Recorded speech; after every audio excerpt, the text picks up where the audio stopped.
네, 매주 화요일에는 용감한 기자들과 만나는 시간이지요. 오늘도 어김없이 CBS 이정주 기자 그리고 겸공의 박형광 기자 두 분 나오셨습니다.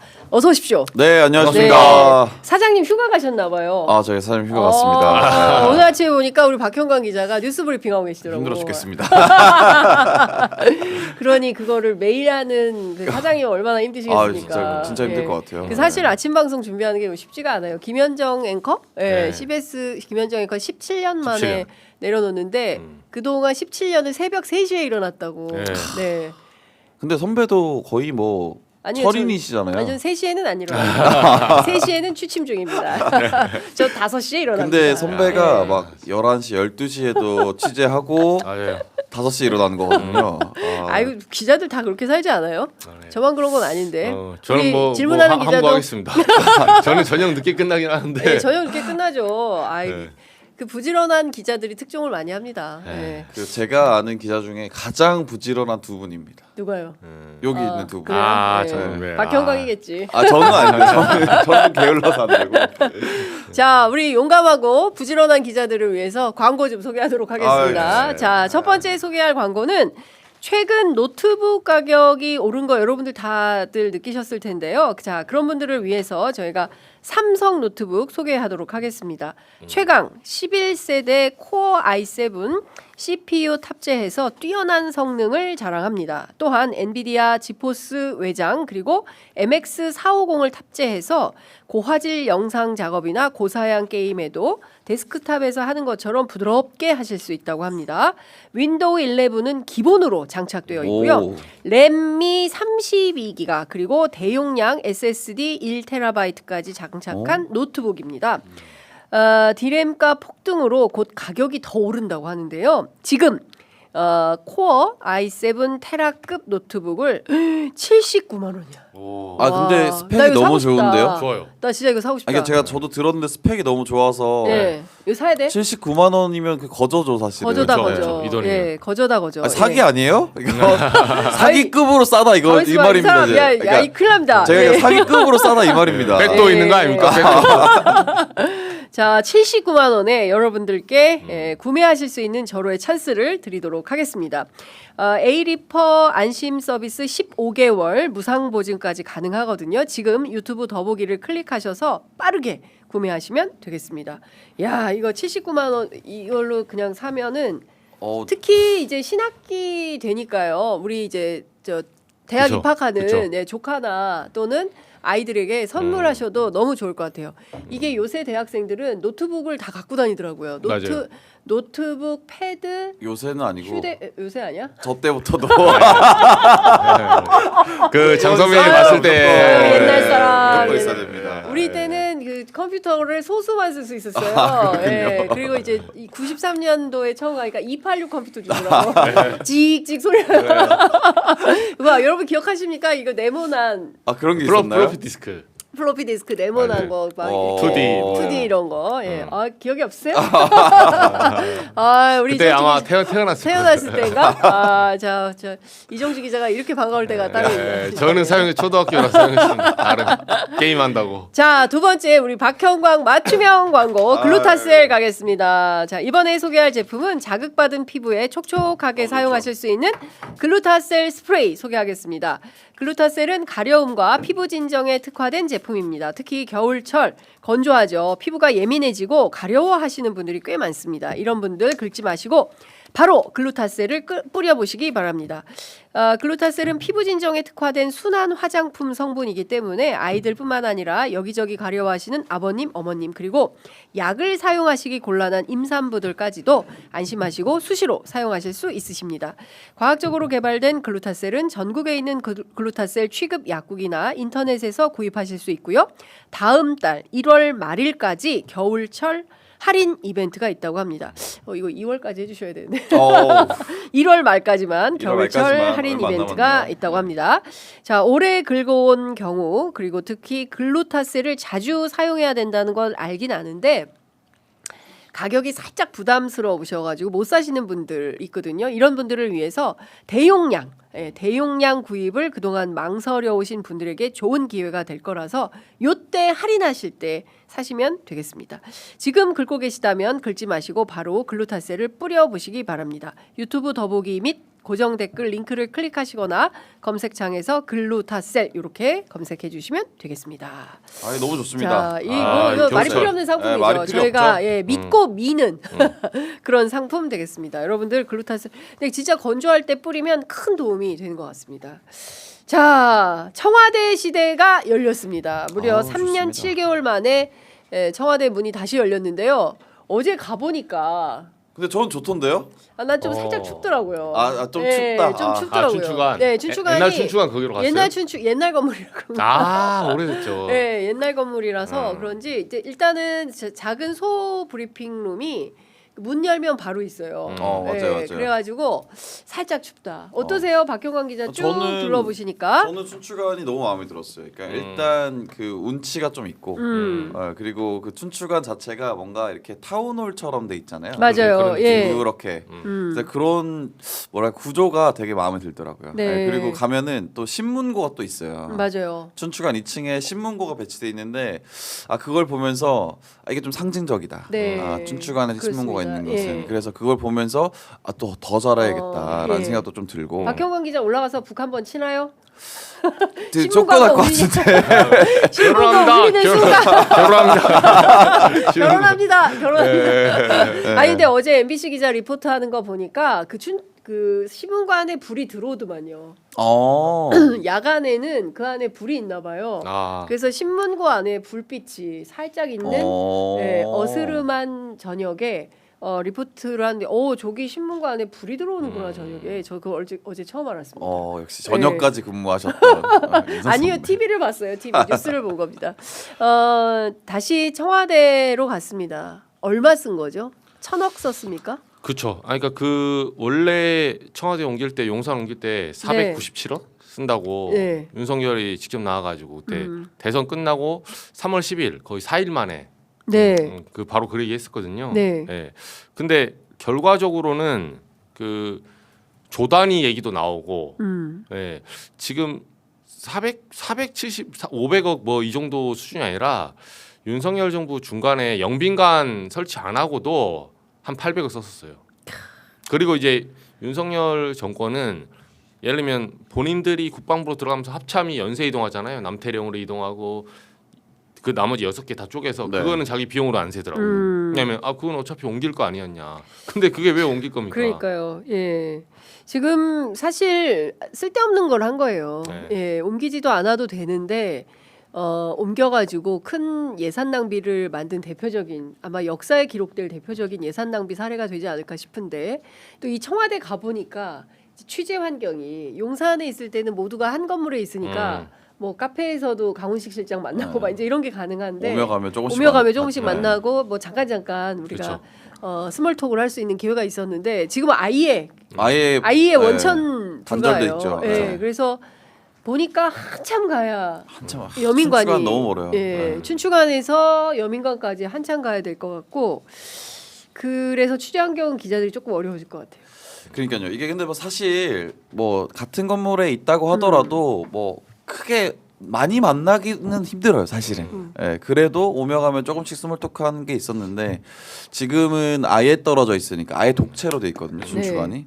그러다 보니까 마음 먹고 만나지 않는 이상 만나기 힘들다. 네. 그래서 뭔가 이제 이재명 대통령이 소통을 중요시하는데 이것에 대해서 어떤 또 지침을 내릴지 또 조금 기대가 됩니다, 사실. 그러니까 새로운 방식의 소통이 필요할 것 같아요. 근데 맞습니다. 이제 과거하고 다르게 어떻게 소통을 적극적으로 할지 왜냐하면 소통을 굉장히 중요하게 생각하는 정부이기 때문에 뭐 그건 저는 대안이 또 나올 거라고 네, 봅니다. 뭐 제가 조만간. 듣기로는 대통령께서 백악관을 다녀온 뒤로 그 백악관에서 기자들과 소통하는 것을 보고 그것에 좀 꽂혀 있다라는 얘기도 들었거든요. 그러니까 이제 백악관 가면은 기자들이 되게 뭐 격식이 없다고 해야 되나요? 격식을 좀 내려놓고 네. 계속 질문을 계속하고 예. 막 뭐 목소리 큰 사람이 질문을 따내는 뭐 그런 방식의 어떤 질문을 하잖아요. 그러니까. 그리고 이렇게 유튜브를 생중계할 수 있도록 백악관 바로 인근에 이렇게 천막 같은 걸 쳐주고 네. 이제 그런 거를 되게 인상 깊어했다고 하는데 네. 어떻게 또 청와대 그걸 또 도입을 할 수 그렇습니다. 있을지 두 가지인 것 기대됩니다. 같아요. 네. 그러니까 일단 참모들하고 제가 어제 대통령실 이제 청와대라고 해야 되죠. 청와대죠. 네, 청와대에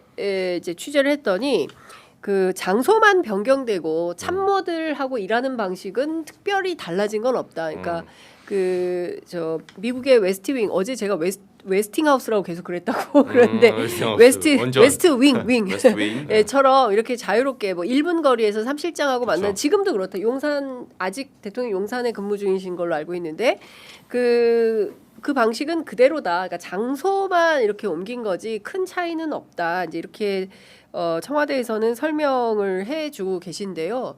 뭐 그런 것 같아요. 근데 중요한 거는 이제 기자는 사실 기자 개인을 만나는 게 아니라 국민을 대신해서 저희가 묻는 거 아니겠습니까? 그렇죠. 이제 그런 측면에서 보면 국민과 어떻게 만날 것인지 그 부분에 대해서는 뭐 오픈 스튜디오 계획도 있고요. 근데 그 오픈 스튜디오를 어떤 방식으로 어떻게 할지에 대해서는 상당히 적극적으로 이게 또 익숙해졌네. 그쵸, 청와대가 그렇죠. 예, 청와대가 적극적으로 좀 논의를 해서 의견을 주지 않을까 싶습니다. 아 그리고 이게 저는 처음에 용산에 이동하면서 그 윤석열이 사실 자기는 뭐 무속인이 뭐니 무슨 이유로 가는지 모르지만 명분은 그거였어요. 처음에 오버 없이 따라한다고 그러니까. 백악관에 뭐 거의 주워 들은 건 많아가지고 뭐 로즈 가든을 가봤냐 뭐 맞네. 예. FBI 뭐 예. 동훈이가 영어를 잘해. 아, 네. 예. 맞아요. 영어 잘하는 사람한테 통수 맞아보니까 어떻습니까? 많이 그러니까, 아플 것 같은데. 네, 그거 예. 자체가 가서도 그 중요한 거는 단순히 물론 물리적 거리와 어떤 세팅도 중요한데 그걸 운용하는 사람의 마음이 중요한 거예요. 맞아요. 의지가 중요하고. 예. 거기 그래서 가가지고 도어스태프 며칠 했어요. 그 결국 1년도 못 채우고 그 사단 나가지고 깨고 결국은. 그러니까요. 그리고 그 간 의미가 없게 참모들하고 예를 들면 나중에 벽도 쳤잖아요. 뭐 네. 기자들 못 그쵸. 보이게. 네. 기자들하고 자주 접한다고 했는데 예. 가서 하는 행동은 무슨 뭐 1억이 못하게 하고 예. 그러니까. 기자들 핍박하고 맞아요. 뭐 소송 걸고 네. 그렇죠. 거리가 가까우면 뭐합니까? 이 지근거리에서 장 기자 나 소송했어? 이렇게 하려고 하는 거예요? 그러면 스몰 토크로 지나가면서 장 기자. 네. 소송 좀 그만하자. 민사 5억이야 뭐 이러면서 예. 놀리는 것도 아니고 예. 그래서 이거는 의지와 태도가 중요하지 예. 사실 물론 물리적 거리도 가까우면 좋죠. 네. 근데 그거는 이제 말씀대로 예. 이재명 대통령이 지금 유튜브 어떤 스튜디오 문제부터 시작해서 네. 네. 따로 이제 대안을 낼 거라 생각을 해요. 맞습니다. 예, 그러니까 저는 갑자기 생각나는데 그 소장 그만 내고 언중위에서 좀 그 반론권 충분히 저희가 보장해 드리니까요. 반론권 받아서 하면 되는데 소장이 또 왔어요. 김한 기자. 예, 한호건설에서 예, 김한 기자가 출연한 모든 방송에 대해서 전부 가처분 신청을 냈던데 이렇게 입틀막 소송을 이제는 기업도 하는구나. 예, 근데 기업이 했을까? 라는 생각도 들긴 해요. 예, 세운 사개발 구역에 여기까지만 해야지 또 하면 또 네. 들어올 수 그 있어서 배우에 누가 있을까 뭐 이런 거죠. 하여튼 서울시에서 하는 건설 재개발 사업이잖아요. 그래서 이렇게 전방위적으로 그 사장님도 걸리셨더라고요. 아 정말요? 네. 아 이게 네, 다 걸었어요. MBC 한겨레 그 김어준 대표 뭐 취재편이죠. 뭐 아주 작은 그런 매체들까지 싹 다 고소를 했더라고요. 이게 그런 겁니다. 이게 사실관계가 틀렸다라고 보기는 어렵고 그렇다기보다는 일단 그 소송이 들어오면 대응을 해야 되잖아요. 그렇죠. 서류 작업이 진짜 많아져요. 시간이 없어요. 예. 그러면 안 그래도 잠을 기자들이- 쪼개서 자는데 그렇죠. 그 잠도 못 자고 이걸 매달려야 되거든요. 그 비용도 예. 들어가고 예. 굉장히 힘든 네. 까다로운 일이죠. 그러니까요. 그래서 저는 조금 합리적으로 다투면 좋겠다. 언중이라는 기구가 있잖아요. 그러면 언론중재위원회를 통해서 이거 좀 사실관계가 틀린데 이거는 좀 바로잡아 달라. 또 분량은 어떻게 해달라. 다 언중이 소송에서도 다 그걸 해주거든요. 그래서 그런 차원에서 접근하면 좋겠는데 무조건 이렇게 들어오니까 좀 뭔가 뭐지 이런 생각이 좀 들어서 여쭤봤습니다. 대통령 청와대 집무 언제부터 하냐고 우리 작가님 써주셨는데 요거 아직 얘기하면 엠바고예요. 근데 얘기하면 안 1월 초라고는 얘기된다고 하더라고요. 예. 1월 1월 초? 초에는 넘어온다. 오늘 그렇게 나왔어요? 예, 1월 예. 초에 넘어온다. 예, 1월 초에 넘어온다. 예, 그렇게 알고 계시면 될 것 같습니다. 자, 그리고 그 오전에 원내대책회의에서 김병기 대표가 통일교 특검 속도가 곧 정이다. 흔들릴 여지가 없다라고 얘기를 했는데요. 이 얘기부터 좀 해봐야 되지 않을까라는 생각이 좀 듭니다. 혹시 취재를 하셨는지 모르겠는데 한겨레 신문 단독 보도로 대한항공에서 160만 원 숙박권을 받아 쓴 김병기 정황이 의원이죠. 나왔어요. 있죠. 예, 카톡도 나오고 했는데 이전에 쿠팡 관련해서 만난 것은 CBS 노컷뉴스가 단독 네, 보도를 저희가- 해가지고 네. 그 식당까지 직접 갔더라고요. 네, 갔죠. 네, 가가지고 그 37,000원인지 38,000원 제가 파스타 먹어보겠습니다. 파스타도 먹었어. 예, 네, 여기다가 디저트, 직접 디저트, 예, 디저트도 먹고, 예. 그리고 그걸 다 했더라고요. 네, 제가 가야 되는데 저는 이제 김병기 원내대표한테 질문을 해야 돼서 네, 예, 다른 기자가 네, 쪼개서 갔어요. 저희 예. 그 기사는 이제 처음에 유통부 기자가 했고 그 저랑 동기예요. 네, 김기훈 기자. 예, 네, 그래서 김병기 원내대표 관련해서 쿠팡 관련해서 기사를 쓰니까 네. 유통 기자들 사이에서 말이 나왔다 하더라고요. 얘 누구야? 왜 이렇게 받을 수 없는 기사를 쓰는 거야? 도저히 그치. 확인이 안 되는. 네. 네, 근데 그 단독 이제 3연타 썼던 김기훈 기자가 민주당 반장이었어요. 이 시점. 맞아 떨어졌구나. 네, 네. 그래서 이 내막을 잘 알고 네, 김병기 제가 좀 물어보니까 네. 김병기 원내대표는 사실 이쯤 되면 해명 기자회견 한번 해줘도 돼요. 사실. 해야 돼요, 해야 네, 돼요. 해야 되고 왜냐하면 사실 저희 쪽도 얘기 들어보면 지금 거의 빙산의 일가 기사의 30%도 안 쓴 거예요 지금. 네. 취재된 건 더 많아요. 에? 더 많은데 뭐예요? 좀 네. 풀어보세요. 뭐 김병기 원내대표 지금 보고 계신가 이거? 우리 보시겠죠. 설마 취재 편의점 소송하시는 건 아니죠? 민주당 원내대표가. 하지 마. 하지 마. 네. 지금 네. 걸린 게 많아요. 제가 들어보니까 소송의 위험이 좀 있는 그러나 팩트다. 아. 네, 꽤나. 예. 네, 그리고 궁금한데요? 그 전에 우리 여기서 한번 선배 예전에 한번 다뤘었잖아요. 예. 그 취업 청탁 문제 가지고 국정원 그때 기조실장 통화한 아, 거 예. 이런 문제들. 예. 그러니까 그 사모님에 관련된 얘기도 굉장히 많아요. 사실은. 김병기 대표 부인이요? 네. 그 이제 가족들 전체가 뉴스타파는 지금 다 이제 보고 계실 텐데 취재편이자 애청자실 예. 것 같은데. 네, 뉴스타파는 취업 청탁 예. 문제. 예. 그리고 저희는 이제 김병기 원내대표의 이제 전 보좌진들, 보좌진들과의 뭐 저간의 갈등까지는 모르겠고 어쨌든 보좌진이 쿠팡으로 갔거든요. 2명이. 그리고 이 2명이 그 변호사예요. 맞아요. 예, 변호사 겸 2명이 갔는데 저희 기사 핵심은 나간 보좌진에게 네. 그러니까 원격 갑질을 했다. 한마디로. 그렇죠. 그거 저도 들었어요. 알고 있어요. 이 사람을 네. 쿠팡에서 더 이상 데리고 있지 마라. 문제가 있다. 이런 식으로 이제 근데 그게 처음에는 그런 식으로 이제 종용했다 이건데 쿠팡 쪽하고 김병기 원내대표 장이 아니라고 확인 안 해줍니다. 확인 안 해주는데 당사자들은 알죠. 화살이 어디서 날라는지 아니까. 근데 이 부분에 관해서 뭐 예를 들면 저희가 취재할 때 한쪽의 입장만 듣고 한 게 아니에요. 그럼요. 취재 세게 하죠. 네, 이런 보도는 엄청 소송이 강하게 100% 하죠. 들어오기 당연하죠. 때문에 그리고 다 녹음하고 네. 확실하게 하지 않으면은 되치기 당해서 기자들이 취재할 때 설렁설렁 얼레벌레 하지 않습니다. 그리고 여당 네. 원내대표를 취재하는데 그렇죠. 한쪽의 얘기 듣고 어떻게 기사를 씁니까? 그래서 그 1, 2, 3탄 중에 뭐 초반에 보시면 김병기 원내대표에게 답변을 받으려고 하거든요. 네. 그럼 답장이 없어요. 그러니까 문자도 없고 전화도 안 받고 가타부타 물어보면 약간 답을 안 해줘요. 주진우 의원 비슷해요. 네. 그렇죠. 주진우는 심지어 뭐 저를 아예 유선 전화를 차단했기 때문에 네. 그 쉽지 않은데 유선 전화를 차단해요. 유선 전화도 차단했잖아요. 02784 이거 전화하면 제 전화 안 받습니다. 네. 제가 해운대로 2, 3 가보려고 이제 지역 구민 안 받으면 어떻게 내가 쓴맛을 보여줘야지. 해운대로 이사 갔네. 해운대 구민으로서 이제 한번 지역 구민으로서 네, 채찍질 해줘야지. 제가 이제 구민 아니라고 그렇게 하나 본데 아무튼 전화 골라 받으면 안 돼요. 네. 그래서 김병기 원내대표는 사실 이 부분에 대해서 본인은 뭐 페북에 네. 자기 유리할 때만 올리더라고요. 그래서 이제 뭐냐면 문자하고 전화하고 비슷한 내용을 1, 2, 3탄 쓰니까 3탄 정도인가? 어차피 전화를 잘 안 받으니까 문자 남기고 형식적으로. 그날은 안 했대요. 그날은 전화 막 하고 문자 답이 없으니까 비슷한 내용 3탄 정도에 안 하니까 다음 날 딱 올라온 거야.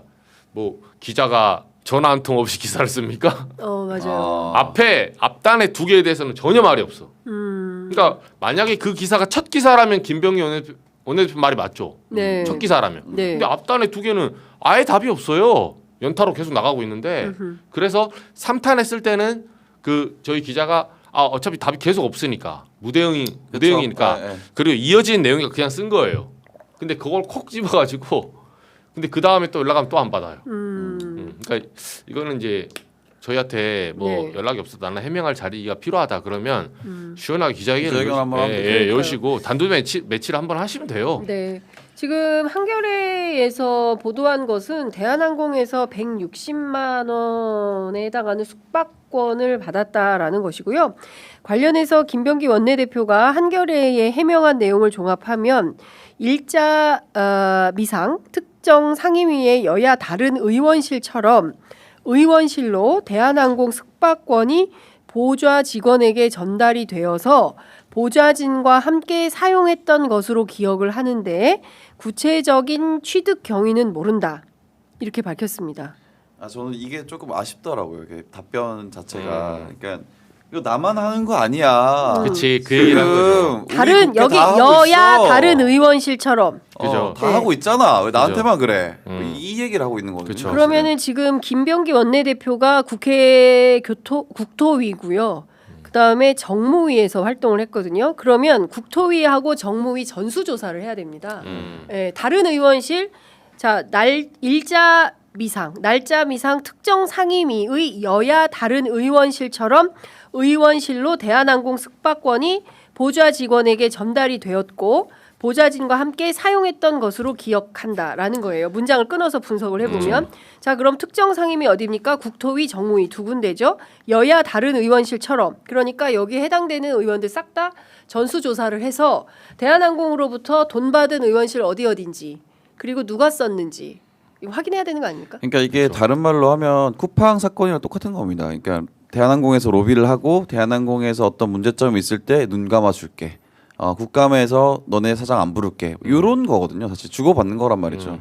이게 사실 그런 관행처럼 얘기를 하는데 악습이잖아요. 악습은 끊어내야죠. 이걸 그리고 너무 당연하다는 듯이 얘기를 변명을 이렇게 하면 되게 전 잘 이해가 안 되긴 하더라고요. 이런 변명 자체가. 예. 근데 제가 이제 관련해서 오늘 아침에 일찍 여러 의원들 물어보니까 뭐 연극 티켓도 오고 맞아요. 무슨 공연 티켓도 오고 뭐가 많이 온다는 많이 거예요. 오긴 하죠. 그런데 그거 줘봐야 갈 시간도 없대요. 음. 그래서 안 받는다는 거예요. 대체로 와도 예, 모르겠어요. 보좌진들이 받아서 뭐 어디 가는지 모르겠지만 물론 이제 홍보용으로 막 뿌리는 경우에 또 있을 수 있어요. 근데 그런 거가 아니라 이렇게 금액이 큰 경우에는 이런 거는 좀 문제가 되는 거 아닌가요? 그렇죠. 이거는 청탁금지법 위반 아닙니까? 바로 160만 원인데. 네. 그리고 이게 비서관이 먼저 그 요청을 하잖아요. 네. 형님 이거 뭐 의원님이 저희 묵을 거고 뭐 이거 베드도 바꿔주시고 뭐 이런 요청을 하잖아요. 되게 구체적으로. 조직은 네. 되냐 안 되냐. 네, 네. 그런 조식? 거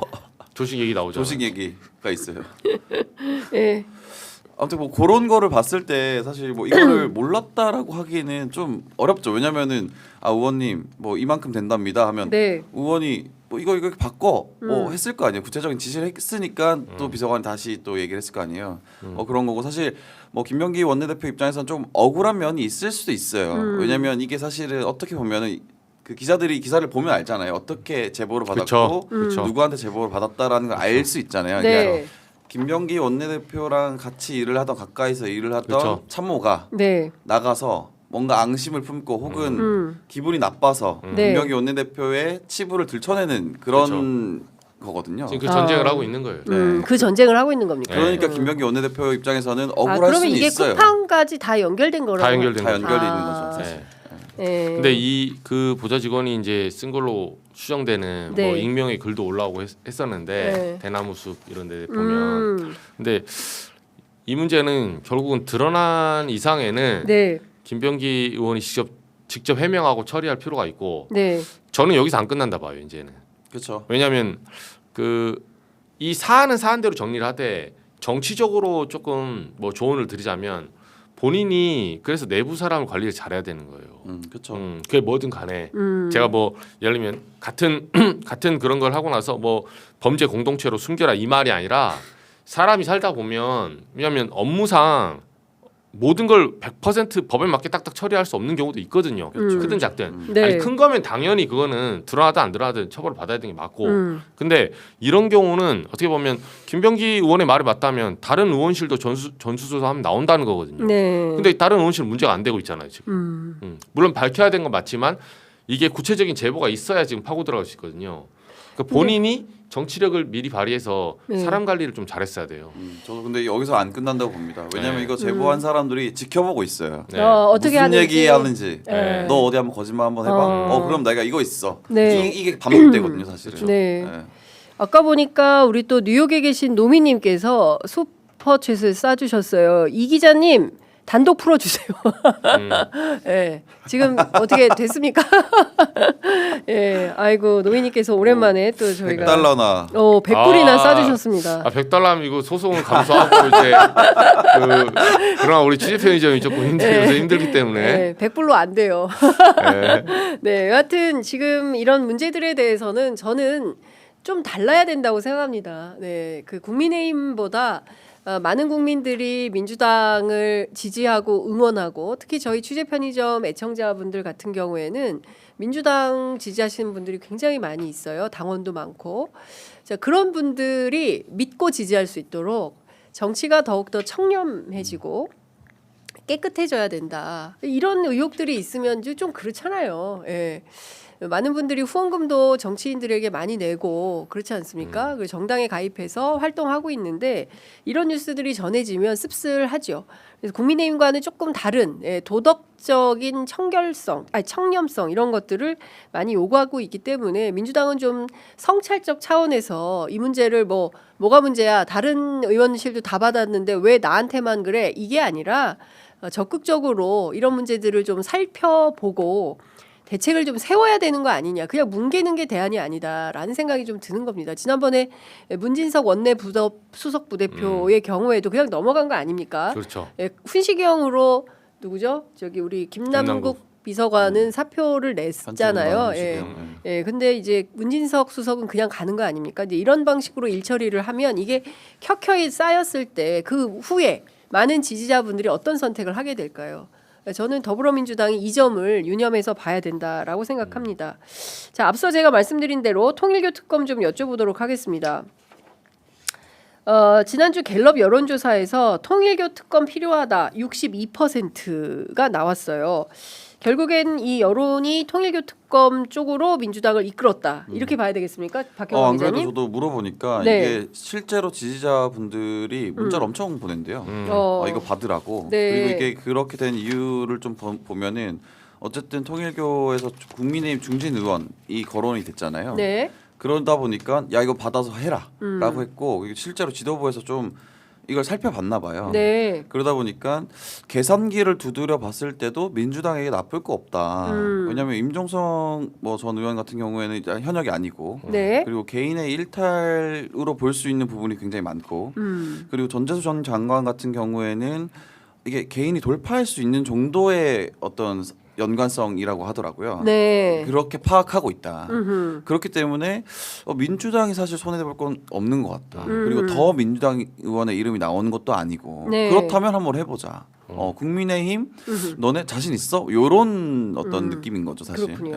네. 관련해서 어제 제가 취재를 좀 세게 했는데 원내 지도부의 고위 관계자는 뭐라고 확인을 해주냐면 이게 그 주말 사이에 급물살을 탔다는 거예요. 근데 주말 사이에 급물살을 탄 것은 대통령의 지시였다. 그리고 민주당에서는 고위당정 협의회가 일요일 날 있지 않았습니까? 그래서 고위당정 협의회 끝나자마자 이제 이 통일교 특검 받는 걸로 결정이 됐다는 거예요. 그러니까 사실상 일요일 저녁부터 모두 전환이 된 거고 그래서 어제 아침 최고위에서 당대표, 원내대표 통일교 특검 안 받을 이유가 없다 이런 게 나온 거고 사실 이것은 대통령의 오래된 의지다. 왜냐하면 지금 그 잘 아시는 것처럼 그 통일교와 관련해서 대통령이 지난번에도 이미 말씀하신 그렇죠. 내용이 있어요. 정교분리. 예, 정교분리 원칙에 훼손되는 거 이거 해산 명령해야 된다라고 얘기했고 자칫 잘못하다 일본처럼 될 수 있다. 그렇죠. 아베 봐라, 그죠? 그리고 또 그 일본의 자민당이 실제로 통일교에 연루된 정치인들이 굉장히 많다는 거 아닙니까? 숫자로 확인 제가 절반 정도 되는 걸로 전해 들었는데 여튼 이러면은 안 된다. 그리고 민주당 입장에서는 우리는 딱히 쭉 보니까 물론 다들 말을 안 하고 있어서 견적이 어디부터 어디까지 나온지는 모르고 이거 가지고 당신 통일교하고 뭐 어떤 연루된 거 있으면 말해봐 이렇게 신고 접수를 받을 수 없기 때문에 알 수는 없지만 지금 드러난 것만 보면 우리는 소수고 민주당 입장에서 민주당은 소수고 국민의힘은 지금 보면 여러 명이 연루되어 있는 것 같다. 그리고 통일교가 단체로 지금 당원 가입을 했었잖아요. 김기현 대표 네, 들어설 네, 때. 그렇죠. 그 특검팀이 확인한 것만 3,500명이고 전체로 치면 12만 명의 통일교도이면서 국민의힘 당원인 게 확인이 된 거지 않습니까? 그래서 본인들에게 불리할 게 없다라는 판단을 한다는 거예요. 그 관련해서 제가 대통령실 고위 관계자하고도 직접 만나서 얘기를 들었는데 12월 2일 날 그 중앙일보에서 첫 보도가 나오지 않습니까? 통일교 민주당도 포함되어 있다. 그리고 나서 12월 9일 날 전재수 장관 이름이 JTBC 보도로 나와요. 저녁 보도로. 그리고 나서 12월 10일 출근하자마자 참모들을 불러서 대통령께서 이런 말씀하셨다는 거예요. 아무래도 통일교 특검을 해야 될 것 같지 않습니까? 해야 될 것 같다. 이제 이런 얘기를 했고 뭐 아까 말씀드린 이런 맥락으로 진행이 됐다라고 얘기를 하더라고요. 그러니까 결정적으로는 당에서는 이걸 받지 않고 싶어 했는데 대통령의 의지가 강력히 반영되어서 당을 이렇게 뭐랄까 당의 입장이 바뀐 거다. 이런 설명을 예, 단독이죠. 네, 단독. 대통령의 의지가 강력하다. 강력하다. 예, 그 얘기를 이제 들었습니다. 그래서 근데 이거 같아요. 네. 예, 왜냐하면 그러지 않고 민주당이 아니라고 그랬거든요. 그 박수현 대변인이 기자들이 그렇게 물어보고 뭐 저도 물어보고 했을 때 이거 안 한다. 의미 없다. 맞아요. 지금 이거 하면은 판을 흔드는 거고 그리고 물타기 성격이 강하기 때문에 절대로 이것은 받을 필요가 없고 일고의 가치가 없다. 그래요. 일고의 가치가 없다. 그런데 갑자기 급선의 이유가 뭐야? 취재해 보니까 이런 내용이 나오더라고요. 그러니까 결국에는 어떻게 개혁할 건지에 대해서는 대통령실 의지가 굉장히 강했다 이렇게 봐야 될 것 같습니다. 그럼 어쨌든 여야 누구든 통일교와 부정하게 네. 관계를 맺었다라고 하면은 누구든 처벌 받아야 된다. 네. 뭐 이런 의지인 거네요, 사실. 대통령의. 그렇습니다. 예, 그렇죠. 여야 불문 싹 다 수사를 해서 명명백백하게 밝혀라. 이게 대통령의 의지다라는 말씀을 좀 드려야 될 것 같습니다. 어떻게든 통일교의 그 정교분리 원칙에 위배되는 것은 뿌리 뽑겠다라는 거네요. 맞습니다. 그리고 반대로 말하면 야당이 예전에 지금 2018년에 드루킹 특검 맞아요. 네. 그 이제 한번 물려본 적 있잖아요. 그러니까 민주당 입장에서는 그때 한번 대여봤거든요. 맞아요. 예, 정권 초반에 사실 출범한 지 한 8개월밖에 안 되는 정권이었는데 드루킹 특검 받는 바람에 당시 이제 그 친문의 황태자라는 김경수 지사가 그때 날아갔거든요. 그렇죠. 예, 사실상 이제 결국은 3심까지 가게 되고 네. 유죄가 나오면서 지사직도 이제 사퇴하게 되고 네. 여러 가지 좀 구도 변화가 있어서 그 민주당 입장에서는 그때도 박근혜 탄핵 이후에 좀 적폐청산의 기류가 있었는데 네. 그걸 한 방을 받는 바람에 뒤집어진. 그래서 정치적으로는 굉장히 좀 우려할 수밖에 없는 네. 이런 카드다. 그래서 그때 대인 기억 때문에 이번에도 얘기가 나왔던 거예요. 받으면 안 된다 이거 네, 네. 했는데 역설적으로 말하면 야당은 그걸 역으로 이용한 거죠. 그렇죠. 왜냐 너 지난번에 드루킹 특검 받아서 한번 초반에 잘 나가다가 한번 그 우물에 빠진 적 있으니까 이번에도 못 받을 거라고 생각하고 민 거예요. 사실. 네. 네, 역으로. 그래서 통일교 절대 못 받을 거라 생각하고 예. 전재수 의원 나오고 뭐 누구 나오고 하는 네. 거 뭐 지금 상관없이 뭐 김규환 의원 뭐 예전에 나왔던 거 할 거 예. 없이 다 밀고 있는 거예요. 그때 이제 당시에 자유한국당 계열이죠. 네. 예, 밀고 있는데 국민의힘 쪽에서는 이거를 이재명 대통령이 수용을 못 할 거라 생각한 거예요. 그래서 정치 공세를 벌여서 네. 봐라 이렇게 편협적인 지금 정부다. 네. 우리 지금 내란몰이해서 삼특검으로 야당 조지는 거는 엄청 잘하지만 막상 자기들 문제는 딱 생기면 못 자기들 한다. 투표는 보지도 못한다. 네. 라는 프레임을 짜고 예. 흙탕물을 치려고 했고 보수 언론이 다 달라붙었었거든요. 예. 근데 지금 받으니까 예. 당황했죠. 어라? 네. 어라? 네. 이걸 받네? 이렇게 된 겁니까? 받으니까 이제 하면서 이제 협상이 어쩌고 저쩌고 하는데 일단 받겠다면 네. 시원하게 범위를 여기다 그렇습니다. 대놓고 뭐 또 이상한 협상 통일교 특검하면 통일교 하면 되지. 네네. 민중기 특검도 조사해야 되니 막 덕지덕지 붙이기 시작하면 네. 이거는 본인들이 생각하는 논쟁을 만들고 싶은 그렇습니다. 거예요. 자, 방금 전에 속보 들어와 있습니다. 송원석 원내대표, 국민의힘 원내대표입니다. 오늘 중에 개혁신당과 통일교 특검법을 공동 발의하겠다. 이게 되게 재밌는 게요. 지금 어제 국민의힘과 민주당이 이제 교섭을 했어요. 협상을 했는데 각각 발의하기로 했어요. 그러니까 민주당식의 통일교 특검법, 그 다음에 국민의힘식의 통일교 특검법 이제 두 개의 이제 그 법안이 올라오면 이걸 어떻게 하려고 하는지 잘 모르겠지만 하여간 그 국힘 계열 정당끼리 예, 범야권이라고 할 수 있게 범야권. 범야권끼리 통일교 특검법을 발의를 하고 그리고 범여권끼리 하나라고 생각하는데 방금 전에 조국혁신당 대표가 페이스북에 글을 올렸는데요. 통일교 특검 비교섭 단체 정당이 추천하는 방식이 타당하다라는 입장을 올렸습니다. 수사 대상자가 속한 민주당, 국민의힘이 특검을 추천하면 공정성 시비가 불가피하기 때문에 통일교 로비와 무관한 비교섭 단체 정당이 추천권을 맡는 것이 타당해 보인다라는 입장을 밝혔습니다. 네. 내가 할게잖아요. 내가 할게. 그죠? 나에게 권한을 주세요. 예, 이런 얘기를 하는 건데요. 어떻게 보세요? 근데 요거는 네. 저는 그러니까 조국 대표의 입장은 이해를 해요. 저 부분에 대해서는. 네. 근데 여기서 제일 이상한 게 개혁신당이죠. 왜 국민의힘하고 손을 잡죠? 그러니까 양쪽이 지금 개혁신당은 본인들은 통일교하고 무관하다며요. 그럼 무관한 조국혁신당하고 손을 잡아야 돼요. 기분이 좀 나빠도 그렇죠. 기분 나쁠 수 있는데 기분이 나빠도 조금 어쨌든 간에 진보당, 조국혁신당 이쪽하고 손을 잡아서 추천을 해야지.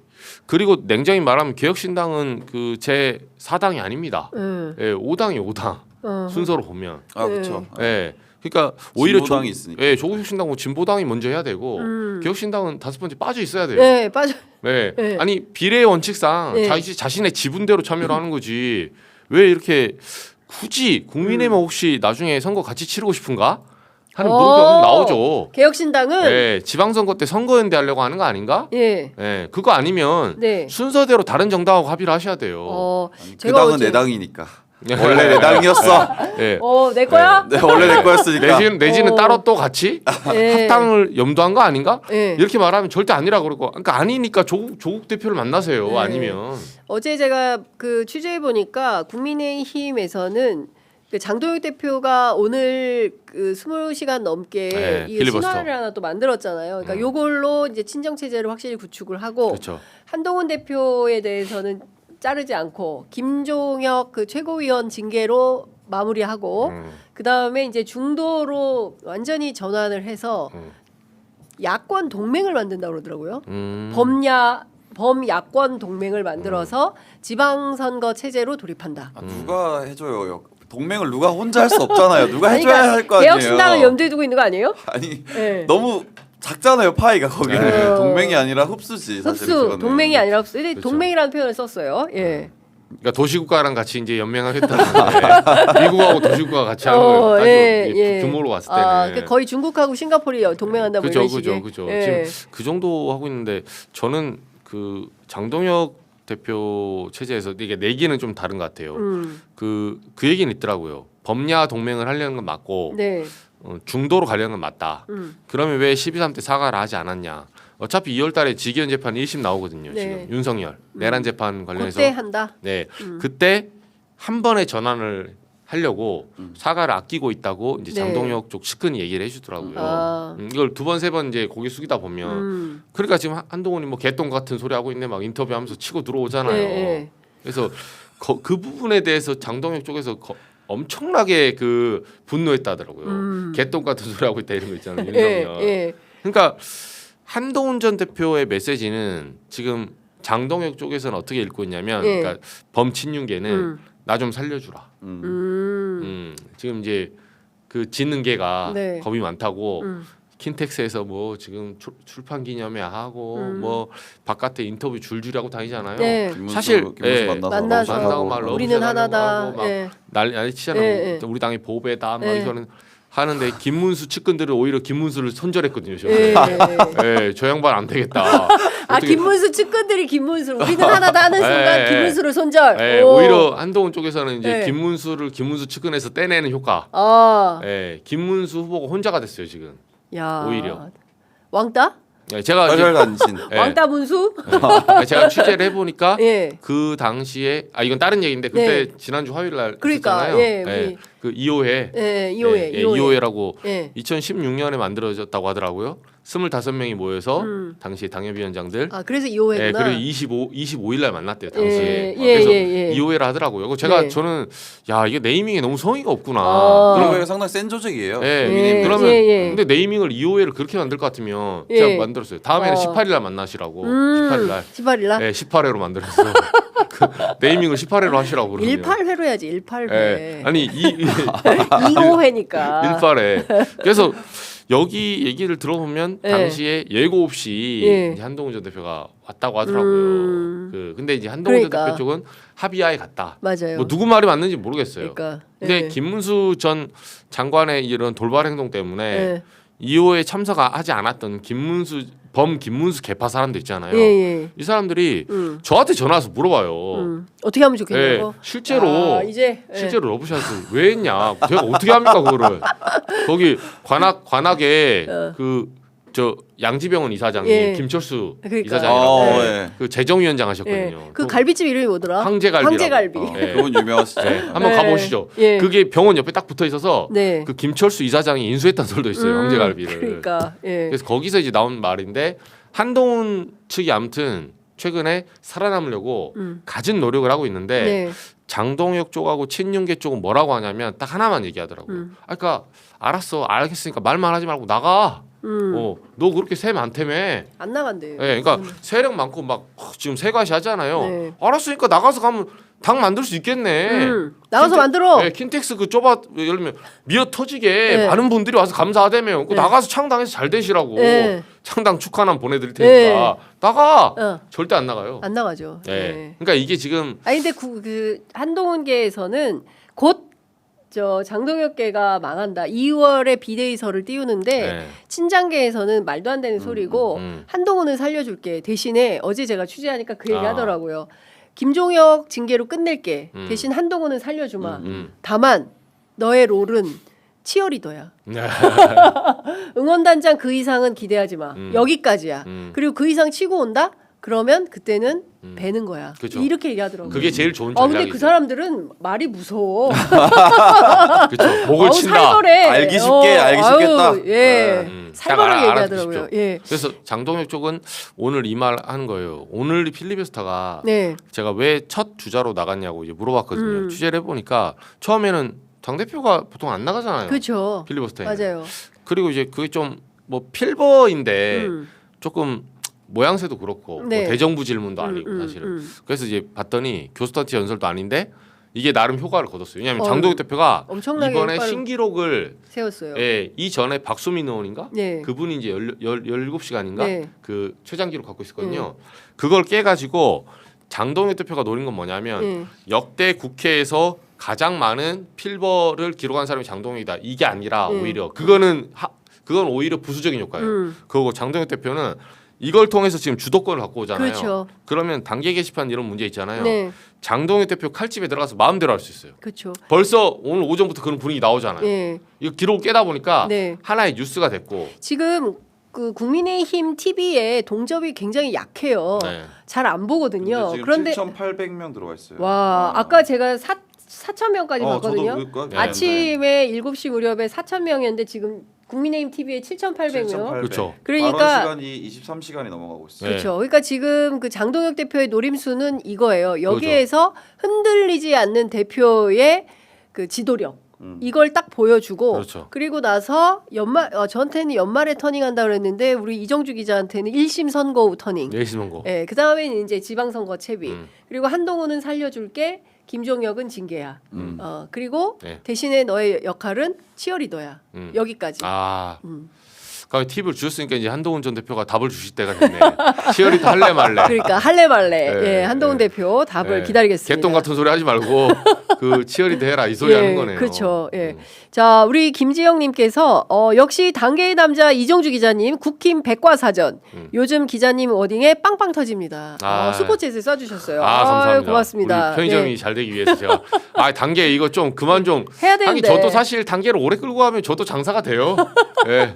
아직 네. 저를 고소고발 안 하고 있기 알겠습니다. 때문에. 예. 어쨌든 국민의힘이 어떻게 바뀌든 중요한 것은 필버를 길게 하면 뭐 합니까? 내용이 중요한데 이미 수정안이 다 나와서 통과가 되기 이제 일보 직전인데 지나간 과거의 것을 가지고 뭐 책을 5권 가지고 올라왔다면서요. 네. 그래서 그 책 자유론 무슨 토크빌 헌법 뭐 등등 네. 관련해서 갖고 와서 하는데 이게 중요한 게 아니지 않습니까? 그러니까 중요한 것은 민주주의 진전을 위해서 야당은 야당답게 자기 역할을 해줘야 되는데 목리 부리는 게 야당의 역할이 아니거든요. 근데 지금 국민의힘은 목리를 부리고 있고 그걸 지지세라고 생각을 하니 한국 정치가 비전이 어떻게 되는 건가 참 걱정이다라는 생각이 좀 듭니다. 이것 좀 여쭤볼게요. 쿠팡과 관련해서 지금 국세청 저승사자 네. 예 지금 조사사국 떴어요. 네. 무려 150명이 이제 쿠팡에 대한 그 탈세 등에 대해서 이제 세무조사를 시작합니다. 자, 우리 쿠팡 전문 기자 박형광 기자. 세금도 많이 했겠죠? 쿠팡. 한번 지켜봐야죠. 이거는 진짜 한번 지켜볼 만합니다. 왜냐면 네. 이게 사실은 쿠팡이 이 뭐 여계로 돈을 빼돌렸는지 안 빼돌렸는지를 보려고 하는 거긴 한데 네. 사실 전 그것도 있지만 이 정산 문제가 쿠팡에 굉장히 강하게 있었어요. 그래서 정산을 미지급하거나 되게 늦게 한다라는 부분에 대해서 네. 문제가 되게 세게 있었는데 쿠팡은 그것을 그냥 뭐. 어떻게 활용했었는지에 예. 대해서도 나올 것 같아요. 저는 그게 되게 좀 중요하다고 생각해요. 예. 왜냐하면 그게 좀 걸리면은 사실 입점을 안 하려고 할 거예요. 이제 쿠팡에다 그쵸. 사람들이. 네. 그러면 네. 쿠팡이 조금씩 무너질 거거든요. 소비자들이 탈퇴하는 것도 물론 타격이 있겠지만 그게 좀 핵심이라고 봅니다. 네. 자, 방금 전에 상설 특검 우리 지금 뭐 3대 특검이 워낙 커 가지고 내란 특검, 김건희 특검 하느라고 몰랐는데 여러분들 관봉권 띠지 기억하시죠? 관봉권 띠지하고 쿠팡에 대한 수사 외압 사건에 대해서 지금 상설 특검이 떠서 활동 중이에요. 이 상설 특검이 그 퇴직금 미지급 의혹, 일용직 쿠팡 노동자들에 대해서 퇴직금 안 주려고 했던 거, 이 관련해서 쿠팡 풀필먼트에 대한 압수수색을 시작을 했습니다. 그래서 지금 압수수색 중에 있고요. 어떤 내용들이 나올지는 좀 봐야 될 것 같습니다. 중요한 것은 이 세무조사의 타깃은 김범석, 범킴 아닐까요? 그렇죠. 그러니까 쿠팡에 늘 문제가 나왔던 게 실제 나스닥에 상장하면서 수익은 우리나라에서 95% 이상 지금 갖고 가요. 그러니까요. 네, 근데 제가 저거 언제 한번 왜 아마존이나 이런 데서 우리나라에 잘 못 오냐 물어보니까 그 얘기를 하더라고요. 우리나라만큼 이게 도시 간 간격 있잖아요. 이게 촘촘하게. 네. 그래서 노동력을 짜내면 쿠팡처럼 처음에 독점으로 이거를 좀 쏟아부었을 때 가장 효율적인 시장이 없대요. 특히 말하면 서울, 서울 경기. 네. 정확히 말하면 지방은 좀 별로고 서울 경기에서 수익률이 굉장히 높다는 거예요. 예. 근데 이제 아마존이나 이런 거는 우리나라의 그 정서라기보다는 거기는 약간 큼직큼직하게 팔잖아요. 미국. 네. 네. 그리고 그 원래 창고형으로 시작했기 때문에 우리나라의 쇼핑 그 패턴하고 약간 정서가 좀 다르대요. 벌크로 팔려 거기는. 네. 근데 저쪽은 쿠팡이 이제 국내에서 그 시장에 뭐 잼 하나, 딸기잼 하나, 뭐 식용유 하나 이런 걸 처음에 이제 좀 손해 보면서 투자를 했죠. 네. 그냥 다음날 하나 시켰는데 그 손실 보니까 택배 네. 하나 하면. 근데 규모의 경제 만들어지면서 사실 지금 독과점 상황이 됐죠. 됐죠. 네. 그러다 보니까 이거를 미국에 상장해 놓고 계속 요 쪽쪽 빨아먹고 쿠팡의 그 손익분기점 그래프가 하나 있더라고요. 시장에 보면 몇 년까지는 손해를 보는데 네. 언제부터 전환되고 전환된 지 얼마 안 됐어요. 네. 그래요? 그리고 그러면 와우 캐시 뭐 와우 할인인가? 그 기본 결국은 가입비가 올라가기 시작해요 지금. 근데 이거 가입비 올라가는 퍼센트가 엄청나더라고요. 막 30% 이렇게 올리는 게 아니에요. 4,900원에서 네. 7,900원으로 네. 올랐죠. 네. 그런 식으로 50%막 예. 60%인데 오른지도 모르고 계속 쓰고 네, 있어요. 그렇죠. 예. 그걸 내는데 저도 끊었어요. 쿠팡 탈팡했어요? 저는 지금 소송을 하고 있는데 탈팡은 아직 못했습니다. 저는 쿠팡을 잘 써요. 왜냐면은 저는 쿠팡 애초부터 네. 쿠팡의 불매 운동이 답은 아니다라고 생각하는 사람이에요. 그리고 저는 일단 쓰는 이유에 대해서는 뭐 써야 이걸 더 그 기업을 더 잘할 수 있다라는 것도 있고 제가 취재했던 어떤 취재원들은 다 쿠팡에 생계가 달려 있는 사람들이에요. 자영업자들. 그래서 이 사람들이 원하는 쿠팡이 망해라가 아니라 쿠팡이 잘 관리됐으면 좋겠다거든요. 그래서 저는 쓰고 그래서 쿠팡이의 탈퇴 불매 운동이 본질적으로 이걸 해결할 수 있다고 보진 않고 잘 관리해야죠. 잘 제도권 안에 들어와서 잘 관리해야 되고 뭐 하나만 말씀드리면 지금 쿠팡이 어쨌든 배송을 하고 있잖아요. 네. 그러니까 사회적 기구로 들어와야 돼요. 사회적 대화 기구라고 택배 기사들끼리 모여가지고 야 우리는 이거는 지키자라고 하는 택배 것들이 노조? 있어요. 택배 말고? 노조 말고 네. 사회적 대화 기구라고 예를 들면 그런 거예요. 야 우리 분류 작업은 택배 기사들 시키지 말자. 혹은 야 우리 택배 그 특고들한테 표준 계약서는 제공하자. 네. 뭐 이런 것들이 있어요. 그쵸. 쿠팡은 들어오지 않아요. 그 안 지키고 있거든요. 네. 본인들은 지키고 있다고 하지만 안 지키고 있습니다. 근데 그런 것들을 잘 관리해야죠. 네. 쿠팡을. 네. 그렇군요. 이게 노조는 힘들게- 저는 탈팡을 했습니다. 아 근데 그 네. 쉽지 않을 건데. 쉽지 않았는데 네. 진짜 그 나중엔 좀 화가 나더라고요. 왜 그러냐면 그 비밀번호 한 번 입력했는데 10회 오류 뭐 이렇게 나와요. 그러니까 내가 뭘 잘못했나? 라는 자기 검열을 하게 되더라고요. 네. 아닌데 다시 해봤어요. 똑같은 메시지가 뜨는 거예요. 그래서 꼼수네. 그때부터 이제 막 하니까 되더라고요. 그게 어렵지 않습니다. 할 수 있어요. 근데 어찌됐든 이게 이 쿠팡이 독과점적 체제를 갖고 있으면서 수많은 소비자들의 피해, 뭐 탈세의 문제, 그리고 특히나 다 떠나서 말씀 주신 대로 이 그 노동자들을 대하는 태도, 이 김범석 의장이 어제 MBC 단독 보도로 나온 걸 보면 욕설, 고성, 뭐 이런 해고지침, 해고를 위해서 인사 조직을 구축하고 의도적으로 욕설을 쓰게 하고 정상적인 어조로 거의 말하지 않고 뭐 무관용적 태도를 하라 그러고 뭐 갈등을 의도적으로 증폭시키라고 하고 뭐 이런 등등의 어떤 지도자상 뭐 이런 것들을 세우라고 했다는 거잖아요. 그러니까 이런 걸 보면 이 김범석이라는 사람이 조직 운영을 어떻게 했는지에 대한 것들이 다 드러나고 있어서 관련해서 재밌는 진짜 얘기 말씀드리면 네. 이제 김범석이란 사람은 제가 이제 취재하기로는 어떤 평가를 받는 사람이냐면 그 남자 조연하다. 남자 조연아. 남자 남자 조연아. 조연하다. 대한항공. 땅콩 네, 네. 아니죠. 땅콩이 네, 아닌데. 땅콩이죠. 맞아, 땅콩이야, 땅콩 회항. 땅콩이야. 네. 그 네. 이제 남자 조연아라는 평가를 제가 예. 5년 전에 들었어요. 5년 전에. 아. 그러니까 욕하고 마카다미아잖아. 그쵸. 땅콩이 아니라. 그렇죠. 근데 저희 땅콩 회항이라고 땅콩 불렀었죠. 회항이라고 그렇죠. 불렀죠. 막 네. 욕하고 막 그랬었다라는 거를 들었었는데 이제 본인이 그렇게 대놓고 얘기하잖아요. 욕을 해야 된다. 강압적으로 의도적으로 욕해야 된다. 그게 리더십에 포함되는 거다라고 얘기를 하니까. 본인이 욕하는 게 욕하는 리더십이 그러니까 효율적이다. 지금 이게 기사가 전시의 나왔죠. 전시의 지도자상이라고 해서 이렇게 해서 사람 괴롭히라는 거예요. 그래서 민주당이 원내 지도부하고 국회 과방위, 정무위, 환노위, 기재위, 국토위 30일, 31일 연말을 또 청문회와 함께. 그렇죠. 그러니까 국회 기자들 진짜 아니 연말에 막 집에 일찍 못 가잖아요. 왜냐하면 예산 국회 때문에 합의가 그쵸. 안 돼서 이번에 예산이 빨리 합의가 돼서 일찍 집에 가겠구나 했더니 청문회를 안 해. 근데 이게 제가 그 쿠팡 쓴다고 하니까 다들 댓글로 엄청 욕을 하시는데. 그래요? 제가 여러분 제가 쿠팡 취재만 5년 했습니다. 5년. 그리고 이 사태에 대해서 사실은 지금 쿠팡이 하는 행태가 5년 전부터 그랬어요. 근데 뭐 그때는 다들 아무 말 안 하고 다 쓰시더니 이게 알려지니까. 알려지니까 이제 나쁜 걸로 보이는데 원래 네. 그랬어요. 원래. 그리고 네. 저는 원래도 그런데도 썼어요. 왜냐면은 저는 쿠팡이 망하길 바라지 않습니다. 망할 수도 없다고 생각하는 기업이에요. 네. 그래서 잘 관리해야 근데 된다. 사실은 지금 박형광 기자가 조금 더 지금 막 그 비판이 올라오니까 살짝 그런데 이런 얘기를 하더라고요. 쿠팡 없이 안 되는 분들이 있어요. 제가 말씀드리는 게 이게 특히 어린아이를 키우는 그 맞벌이 부부들은 이거 당장 뭐 어떻게 할 수가 없어요. 이거 뭐 내일 학교에 내야 되는데 어린이집 갖다 줘야 되는데 그 물품을 언제 사러 갑니까? 회사 야근하고 늦게 오는데 이런 사람들 쓸 수밖에 없어요. 그래서 도무지 쿠팡을 떠나서 그거를 김범석이 노리는 거잖아요. 그쵸. 그렇죠? 그렇죠. 쿠팡 없이는 살 수 없는 네. 세계.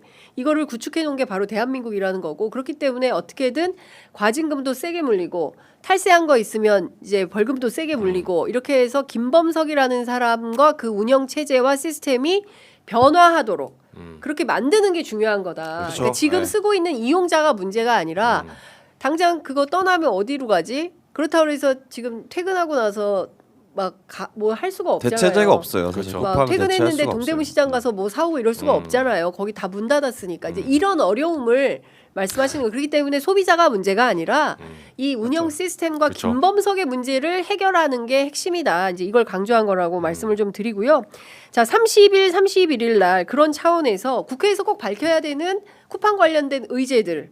자, 이것 역시도 우리 쿠팡 전문 기자님. 그러니까 네. 저는 이제 국토위에서 일을 열심히 하셔야 된다고 보고 국토위. 예, 방금 말씀드린 것처럼 네.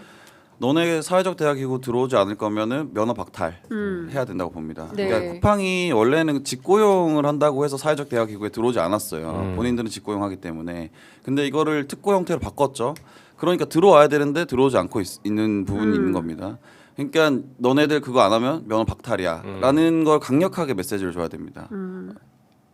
자, 방금 또 속보가 들어왔는데요. 국민의힘에서 쿠팡 청문회 계획서 채택한 민주당 주도의 과방위회의 아니 과방위회의에 불참했어요. 네. 쿠팡 청문회 계획서 그러면 쿠팡 청문회 안 하겠다는 겁니까 국민의힘은? 그러니까 본인은 이제 정무위 아. 본인들 위원장 있는 곳에서 하겠다. 윤한홍 의원이니까 네. 이거 하겠다는 이제 소리인데 이 사실 지금 장동혁 대표나 뭐 무슨 내란 전담 재판부에 대해서는 그렇게 매달리고 하더니 내란 전담 재판부는 오히려 역설적으로 말하면 네. 대법원이 예규를 뒤늦게 만든 거잖아요. 음. 그러니까 이것도 이제 민주당이 몰아붙여서 나중에 뒤늦게 만든 건데 네. 오히려 현재 이 정쟁 그만두고 민생으로 가자라는 그 목소리에 부합하려면 여기 먼저 협조를 해야 돼요. 네. 국민의힘이. 그렇습니다. 네, 내란 전담 재판부 이런 건 반대할 수 있어요. 뭐 정치적으로 보면. 근데 저는 좀 답답한 게 이렇게 정치적으로 자기들이 어려운 상황일수록 현장에 답이 있기 때문에 그렇죠. 민생을 해야 돼요. 그런데 그게 아닌 거죠. 네. 네. 오히려 쿠팡 청문회를 잘 열고 예. 국민의힘이 그럼 이건 대안은 어떻게 마련할까? 맞벌이 부부들 어떻게 할 것인가? 그렇지. 이런 식으로 예를 들면 대안 마련하고 이게 묘수를 발휘를 해서 뭔가 민주당의 허를 찌르는 막 그런 청문회를 열잖아요. 네. 그러면 사람들이 이동해요.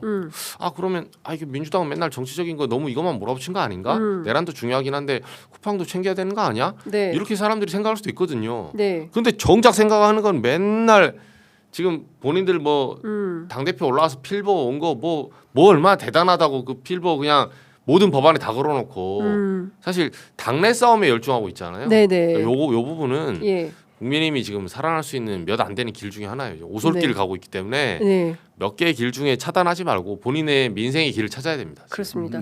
물론 안 찾을 거지만 이제 시간이 다 돼서 마무리를 해야 되는데 박형광 기자가 쿠팡을 집중 취재하게 된 장례식장 썰이 이거 좀 긴데. 길어요? 이게 짧게 사실 해주세요. 그런 겁니다. 1분 안에 해주세요.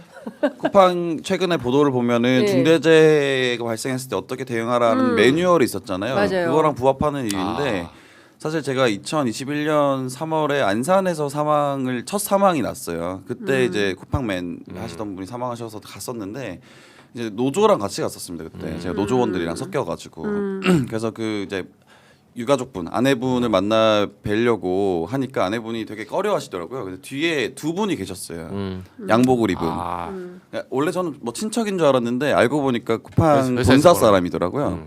그래서 어떻게 해서 이제 그 유가족분 아내분이랑 얘기를 이제 노조랑 저랑 이렇게 같이 앉아가지고 얘기를 하는데 그때 뭐 그런 얘기가 나왔습니다. 물량실 아내분이 막 이렇게 감정이 격해지더니 남편이 자기네 집 그 아파트에 배송 오는데도 화장실 갈 시간이 없더라. 아휴. 그 정도로 일을 하더라. 왜 그러냐라고 했을 때 같이 간 노조가 설명을 해줬어요. 그게 물량 쉐어라는 것 때문에 그런다. 예를 들어서 한 명당 물건이 200개씩 줘요. 근데 그 시간 안에 다 이제 해결을 못하면 같은 팀원들이 해주는 거예요.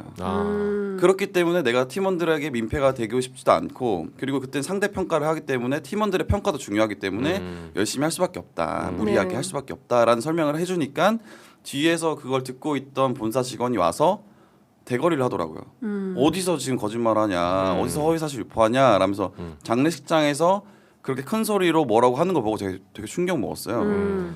그래서 그때 제가 지금 왜 그러시냐라고 하니까 저한테 너는 뭔데 그렇게 얘기하는 거예요. 네. 그래서 저 기자입니다라고 하니까 그때 막 도망가더라고요. 기자라고 하니까. 그 모습을 보고 네. 제가 쿠팡 얘네들 그 노무를 이렇게 관리하는구나라는 걸 알았죠. 얘네들 네. 일나가겠다. 그때부터 제가 쿠팡 취재를 세게 했죠. 그렇군요. 네. 근데 아유, 좀 가슴이 아픕니다. 뭐 그때 그러니까 저도 우리 박 기자한테 참 진짜 대단한 생각한 게 그때는 아무도 관심이 잘 없을 없을 때고 때인데. 그때는 쿠팡은 되게 이미지가 좋을 때였습니다. 그렇죠. 외부적으로. 초반에 그리고 이렇게 쿠팡의 어떤 쿠팡 제국이 만들기 초창기예요. 네. 네. 맞아요. 그러나 노동자들은 그 당시에도 네. 결국은 고열이 거기서 이제 고열을 빨리고 있었죠, 예, 사실은. 예. 근데 그 초창기에 잡았다면 더 어떻게 보면 교정이 좀 쉬웠을 건데. 그러니까 이게 제가 이렇게 저도 뭐 언론밥을 먹고 있습니다만 이 같이 가야 돼요. 언론, 정치, 시민, 시민사회. 그러니까 함께 가야 세상을 빠르고 정확하게 바꿀 수 있습니다. 그래서 사실 먼저 알고 5년 전부터 이제 취재를 했는데 박형광 기자 열받아가지고 그때 여러분들 쿠팡 쓰고 계셨잖아요. 근데 네, 이게 그럴 수 있어요. 예. 불매 운동이 제가 안 된다라고 느꼈던 게 왜냐면 여러 번 있었어요. 불매 운동. 여러분들 기억 못 하실 수 있는데 네. 쿠팡 불매 운동이 한 3번 정도 크게 있었어요. 근데 그거는 되게 잠깐 하고 넘어갔습니다. 물론 이번이 그러면 제일 안 크긴 된다는 한데 거죠. 예. 그러면 안 되는데 예. 근데 어쨌든 쿠팡이라는 그 큰 기업이 망하기가 힘들다고 현실적으로 저는 보는 겁니다. 그러면 어떻게 할지 그 네. 대안을 어떤 대안을 말할 그렇죠. 것인가. 정치와 그다음에 정부가 확실히 보여줘야 된다. 징벌적 손배 제도가 있기는 하지만 무용지물이었는데 이번에 과연 쿠팡이 그 대상이 될지 그것도 지켜보고 국세청 세무조사 결과가 어떻게 나올지도 저희들이 보도록 하겠습니다. 그리고 쿠팡과 관련해서 여러분들께서 제보 주시면 저희들도 적극적으로 취재하도록 하겠습니다. 자, 11시 7분인데요. 오늘 긴 시간 두 분 감사합니다. 다음 주에 뵙겠습니다. 고맙습니다. 네, 고맙습니다.